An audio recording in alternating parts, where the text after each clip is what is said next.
dose of digital health, and this episode we have Dr. John Lynch. Hi John, welcome. Thank you. So tell me more about your surgery. So we have a surgery in a sort of a market town in Suffolk and in the coast. We have 14,000 patients. It's the population itself is pretty established within the town. It's not a great turnover of patients. We have this sort of semi-rural with dispensing practice, with training practice, and we train GPs and medical students. And we have 5 partners and 5 salary doctors, paramedics, and nurse practitioners. So busy. Busy, yeah, very busy. Yeah. Okay, and how long have you been there, John? Too long. Too long. Okay, not too long. Number. Been there more than 20 years. Okay, yeah. Fantastic. Yeah. And tell me about you. And so you're obviously a GP. Yeah. Do you have a particular speciality, and what other roles may you have within this practice or the ICB? Okay, so obviously I've been there a long time, so I'm the sort of nominal senior partner, although hopefully it's a flat in terms of sort of the way that it's run. We also do our own bits in the practice. So I lead the practice in terms of finance and also sort of development within sort of new digital processes within the practice and trying to kind of move us all forward. We all do that together, but I take a kind of a leading role in that part of the practice. And then I also run a primary care network of 4 local practices. There's 40,000 patients approximately in that as a clinical director. And then for the ICB, I work in the digital space. I lead the primary care digital innovation and transformation. Busy. Yeah, it's quite busy. Yeah, Very busy. Could you tell me about maybe some of the challenges that you're faced in your particular community? There's 14,000 patients, semi-rural. Are there some particular challenges that you have? Yeah, in Suffolk Coastal, we're the 5th fastest ageing population in the UK. So that means that we have a population skewed more towards the elderly end. We're very fortunate in the fact that we don't have a huge amount of deprivation, but we have some elderly, very elderly people with multiple long-term conditions, which means that there's obviously more consultations going on, and so that long-term care, that chronic disease management is quite, as for most practices, but a particularly large part of our work. Okay. You obviously have a focus on digital health, and my query was: has that been driven by the needs of your community, possibly, or because looking for something to help manage those numbers and those conditions, or is it a general interest of yours? Well, I think I got to a point in my career where I can reduce my clinical commitment and look at other things. And looking at the workforce and resilience in primary care, obviously it's a major challenge. And I've also thought, well, this area is exploding. And I think that primary care is behind secondary care in terms of adoption of the new digital processes. There's been a huge amount of focus around that digital consultation, digital access, but not really much about the efficiencies and the way that you can support the workforce, both clinical and non-clinical, by using digital tools, and also support the patient in how they manage their own conditions. Because going forward, it's pretty obvious that the system as it is can't continue. It's not going to be sustainable. So we need to encourage patients to manage themselves, but we also need to help the clinicians and the non-clinicians work more efficiently. So that's really my focus with digital for Suffolk and North East Essex. Okay. And is there anything in your practice that you've done or you've introduced as part of the digital revolution, as it were, in primary care that's working well, and maybe some things that haven't worked so well? So definitely there are a number of initiatives. In terms of efficiencies, we brought in automated patient registration. So that's saving 15 minutes per patient registration. Across Suffolk North East Essex, there are 96,000 patient registrations every year. And each time we automate it, we save 15 minutes per registration. So across the whole of Suffolk North East Essex, the potential is enormous in terms of that. We've got 50% of practice has been doing that, so that's one thing that we're doing. Another area we've been looking at, we're about to start, we've got a couple of pilots going around long-term condition management. So about using what we have already within the systems that we're using, but making it more efficient so that you don't get that duplication if someone sees, for example, one of the GPs or a nurse or the PCN pharmacist, and they get blood sorted, and you find out they've had 3 blood tests when they could have just had it all in one go. So trying to combine that to make it more efficient and make sure that their long-term condition management happens as a coordinated piece. And then the other area that we are beginning to start to look at, so we haven't got the results on that yet, is around filing blood results.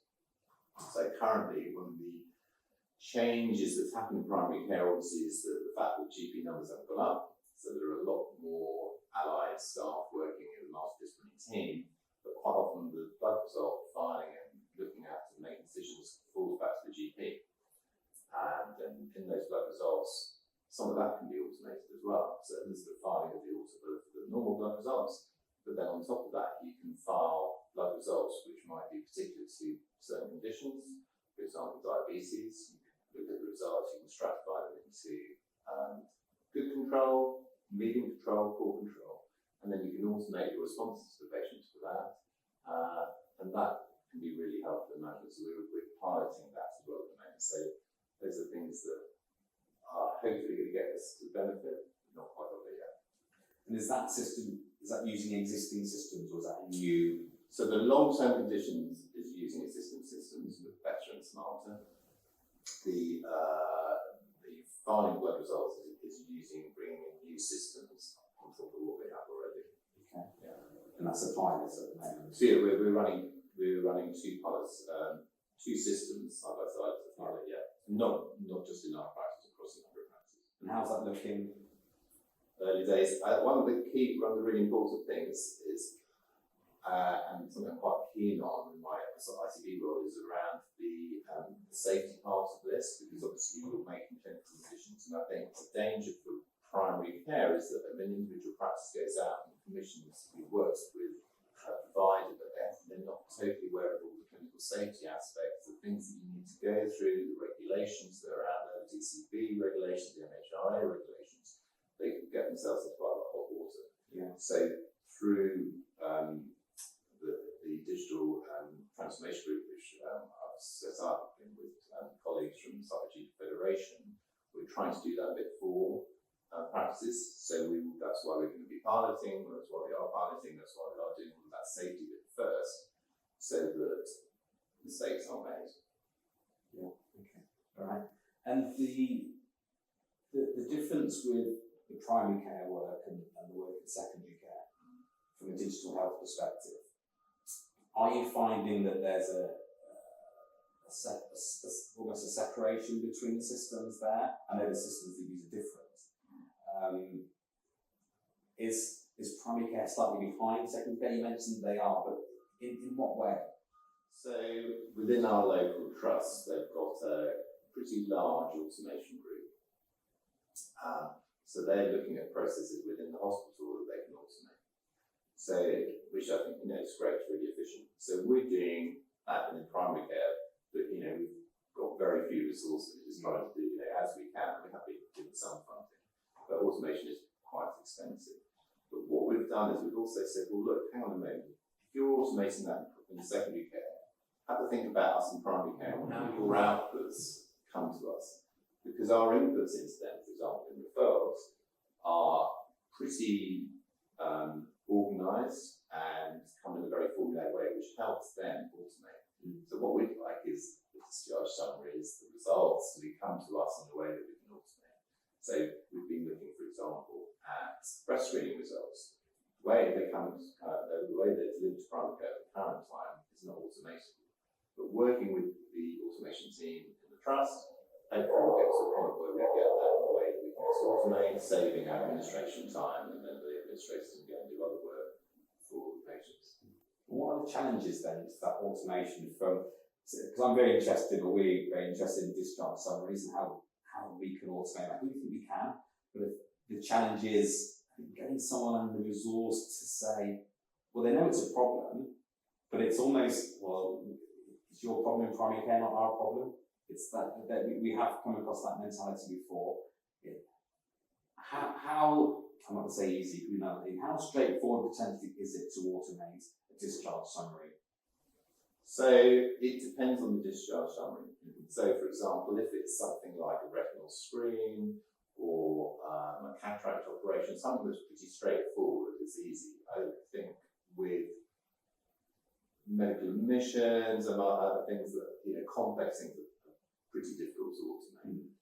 There might be parts that you can automate. So maybe that you can do automate around the scanning process or the coding process. You know, there are bits that you can. I think you have to pick specific pieces. For example, fit tests are quite, you know, they're easily automated. Cervical screen, easily automated. Those, you know, the negative results. So I think some things are, some things aren't. I think we just need to pick the easy wins. In terms of why would secondary care want to do that for primary care? I think some of that comes down to commissioning. So the commissioners need to talk to secondary care about what they're wanting out of secondary care. You need a automation team that is cooperative, collaborative, which we're really fortunate we have got. You know, they come to our meetings, simple meetings. So it's a culture thing, and it's also commissioning. And it's actually, if we're talking about the future of healthcare and about sort of this idea of forward shift, moving things from secondary to community/primary care and how we do that. And this is, some of these things are about, well, you need to reduce some of the workload in primary care so they've got some space to take on other things, and maybe the argument can be put there for that as well. And do you think the formation of the ICS and ICBs has helped that conversation, the wider view, the landscape view, I guess, of the health and social care within an area rather than primary care focus, secondary care focus, social care focus? Do you think that's going to help and help oil the gears and the wheels maybe to start looking more widely at that integration? I do actually. I mean, I've been around long enough to see multiple reorganisations, and no doubt we'll have another one because if there's a change of government. But I do think that I think it has actually been really useful. And in the work that I've been doing, I've been talking to digital leaders in community care, digital leaders in the councils, and digital leaders in secondary care. Well, I can't imagine that would have happened a few years ago. So and there is a real willingness to have a join, you know, to be more joined up, and so I'm quite positive about ICS going forward. I think it's just a matter of, you know, settling in and relationship building, which is really key, and also just remembering, you know, what's the goal at the end of the day is to have an efficient service of delivering for patients, the community as a whole. So that's what we want. Yeah, no, that's good. That's how we see it. We see things changing.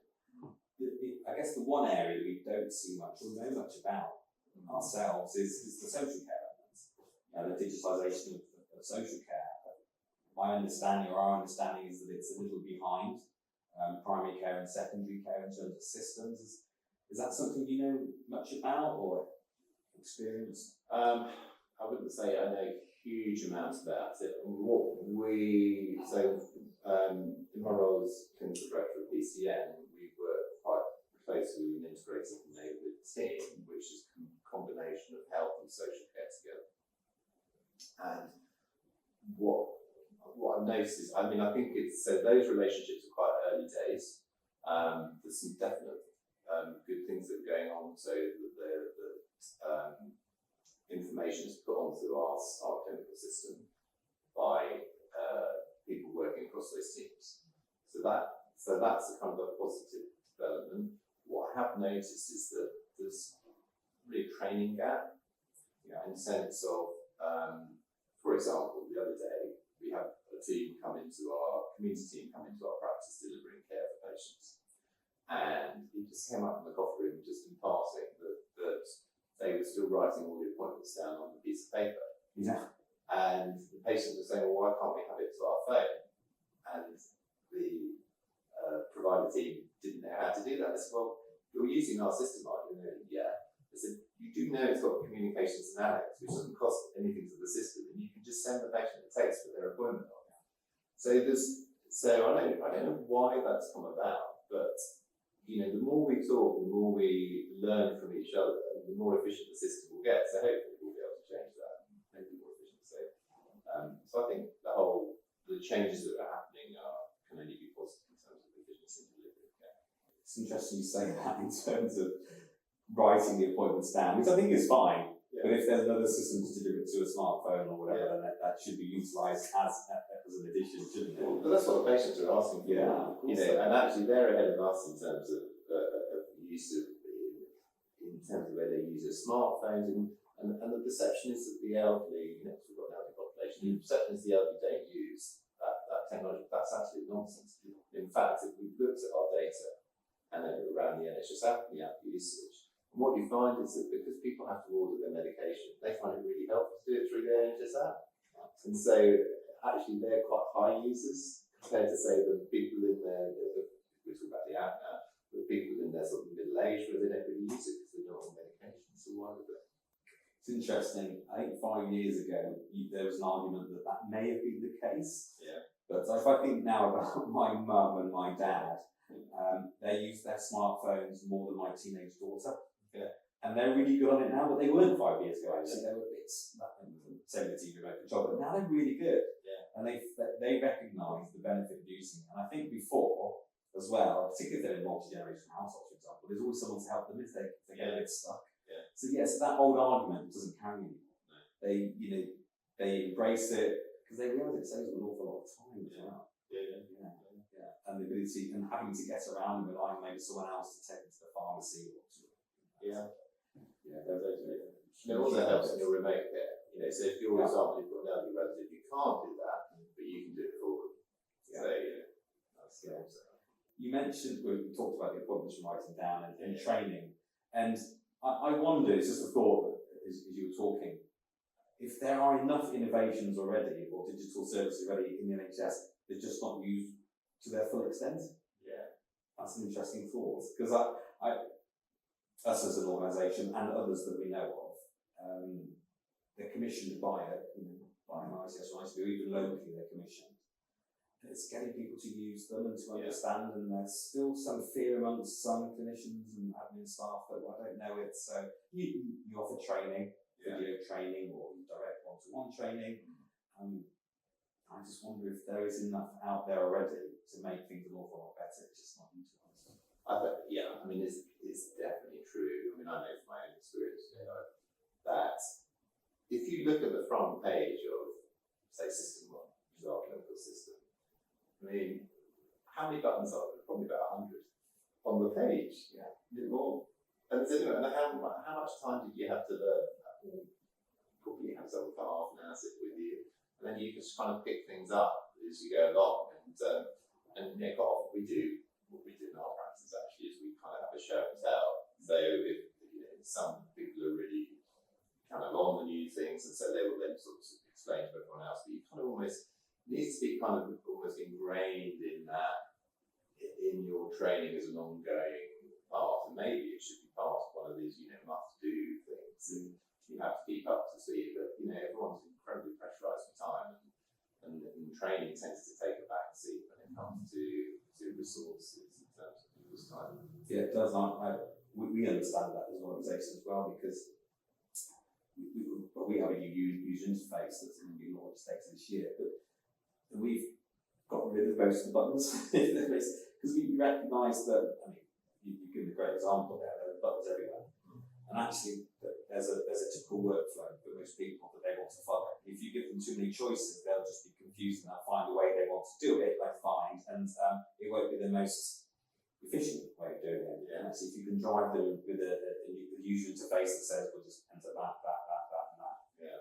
Pretty much what they want to do, isn't it? Totally. And I think if you look at successful adoption of processes, or not processes really, applications in primary care, my experience, the good ones usually tend to be really simple. Mm-hmm. There are some things that people keep flogging in terms of flogging a dead horse. Why aren't you using this? Well, the reason is because it's not user friendly. It's like, why is the iPhone successful? Because it's very intuitive, it's simple, and that's really important.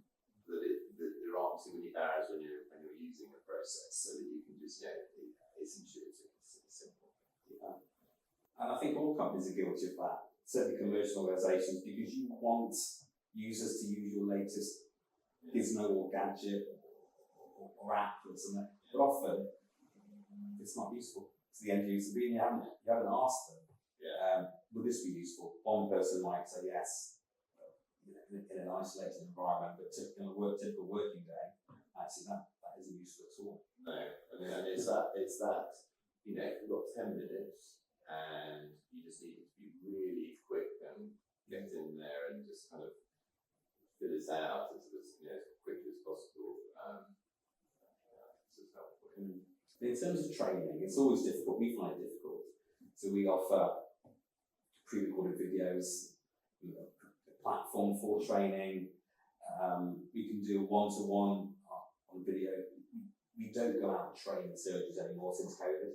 That hasn't been appetite, and actually we think about the environment more. Also, we don't really want to be going out and travelling. What more can companies do you think? Is there a sweet spot we're missing, or do we just have to keep offering these and webinars and things like that? Well, I think all the things that you're doing sound really great. If I was going to kind of focus, I probably would see if there are DTL leads. So the DTL lead, I think, is a job that is developing in terms of what they do. But I certainly think there's an opportunity for DTL leads to lead on this process, to really kind of help work across the PCN at scale to deliver training. So maybe you train the trainer, focus on them, and then they can maybe deliver that more face to face. So I think so. The ideal thing is you have a DTL lead who really knows the system more, and that's what I put some focus on. What's the impression of those DTL leads? I imagine we have multiple systems. Well, if it's I don't know. I mean, in our area, we've definitely focused on having a single system for the PCN, because actually it just makes it so much simpler. And I would think that's probably pretty common across the patch. Okay. Thinking about digital health again and where we are now, what hopes do you have for tomorrow, the future of digital health? What would the ideal scenario be, do you think, in your surgery and your PCN maybe, in terms of how it's working? So what I would say, I suppose, from the patient perspective, more than mine, I think, would be that the patient would come to the practice website. So I've got this problem, what do I do? They would be, this is the ideal world. Yeah, of course. With no clinical risk. They would be triaged, maybe with AI, which would help direct them where they need to go. If they, for example, had a breast lump, they could self-refer on the self-referral form, which they would fill in, or a physiotherapy that would do the self. They can do that already, but it would be really seamless. And then they would then be guided, if it's not something that they can do with, then they would be guided to where else they could go. So maybe subscribing, maybe coming to see the nurse, whatever. So I think we're going to get, at the moment, I've had a look at a few AI triage systems, but I don't think they're quite there yet. So I think that would be the sort of the first part of the patient journey. And then in terms of the patient journey moving forward, it's pretty good now, because they can see the results, they can see what I've written in the clinical record, all my sort of typos, which is embarrassing. So they have that management, and then moving forward, they also have that ability with the secondary care service, which will come as well. And also, I think then from the GP point of view, you'd have be more support for the patient with their long-term conditions, which is kind of getting there, but it's all a bit sporadic. And so the patient will be enabled to manage their long-term conditions more, which means that hopefully then their need to come back to us as a system would be reduced, and therefore we can deal with the increasing population and increasing complexity. We have a bit more resilience and capacity to deal with all of the sector work, which is coming from the aging population. And if that's ideal, And you mentioned there are already some systems in place that work. How far away do you think that is? I think it's nearer than we think, actually. If you look at the investment going into health tech, it's greater than fintech. I think it feels to me that we're at sort of the point where the internet kicked off, where it really, where we went from being totally, looking everything up in the book and all the rest to, telephone directories, maps, to all being online. And I kind of feel that we're at that point where it is really moving pretty quickly forward. I think the issue is about determining what's good and what's not good.